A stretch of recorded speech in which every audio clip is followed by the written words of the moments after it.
Hi everybody, this is Alan Ellman, President of the Blue Collar Investor Corporation, welcoming you to Lesson 7 of our Beginner's Corner information series for selling cash secured puts. In Lesson 7, we're going to discuss exit strategies or monitoring our stock and option positions. It's important to remember that once we enter a cash secured put trade, we're not done until the contracts expire at 4 p.m. Eastern Time on expiration Friday. We must monitor our positions in order to achieve the highest possible returns, and that's the subject of this video. So it's important to know that the first step in any exit strategy execution is to buy back the original option that was sold. That's always step one, no matter what the exit strategy is. So let's first discuss some of the events that might lead to an exit strategy opportunity in the first half of the contract.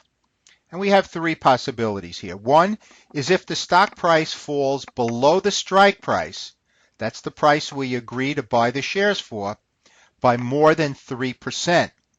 Now, I get that figure because if you ascribe to the BCI methodology, your 1 month goal is going to be in the 2 to 4% range. So if the price of the stock starts falling below the strike by more than 3%, that's the point that we start losing money. And that's the point where we start to take action. Second possibility is if the stock price declines dramatically or gaps down. Now this is rare, but it's going to happen from time to time, and we need to know how to act. And finally, what happens if the price of the stock rises exponentially?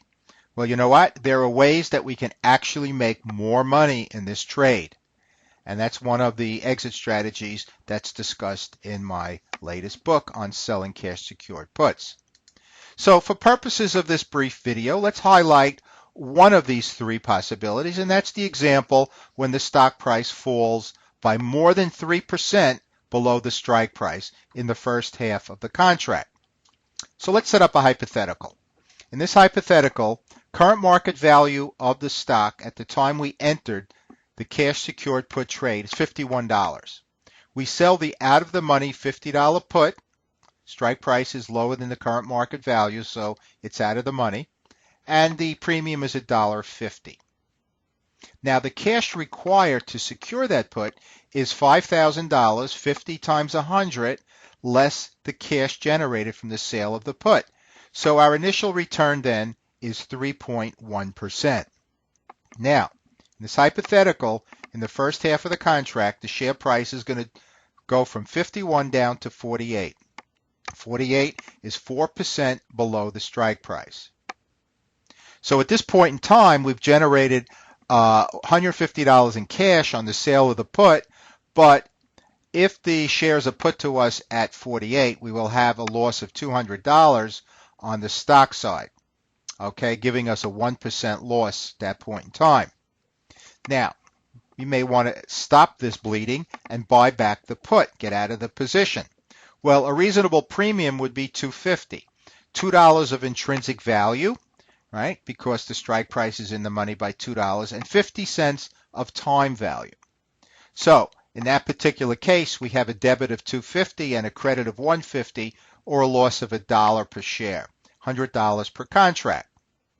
Now, the important point here to remember is that once we close that position, the cash that was originally used to secure the initial put sale is now freed up to secure a different put sale.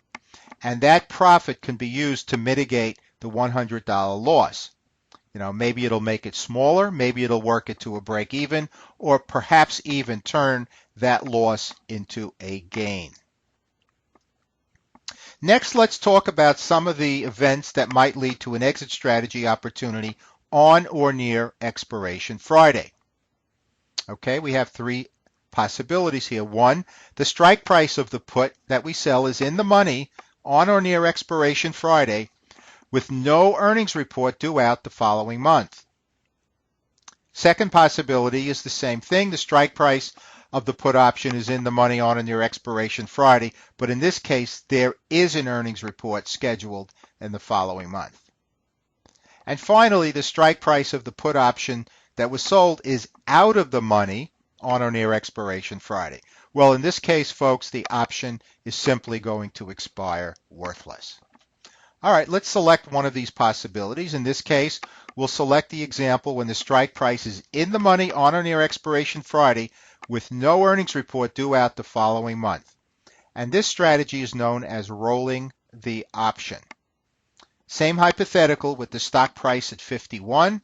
We sold the out-of-the-money 50 put for $1.50, and that resulted in a 3.1% one-month return. Now, in this hypothetical, the stock price is $49.75, leaving the 50 strike 25 cents in the money. And we've checked to make sure there is no earnings report scheduled in the following month. Well, remember the first step then is to buy back the option. Well, in this case, we're going to assign a value of 50 cents to it, a reasonable amount, 25 cents of intrinsic value, the amount the strike is in the money, and we'll assign 25 cents of time value. The closer we get to 4 p.m. Eastern Time on expiration Friday, the smaller that time value component will be, but we're going to leave it at 25 cents for a total of 50 cents or $50 per contract to close our initial position. Now we take a look at the premium generated for the next month's $50 put, and reasonable premium would be $2.50 or $250 for the contract. So we have a credit of $250 and a debit of $50, leaving us a net credit of $200 per contract, which we can apply towards the $5,000 needed to secure the put. So our net profit initial return for that 1 month then is 4.2%.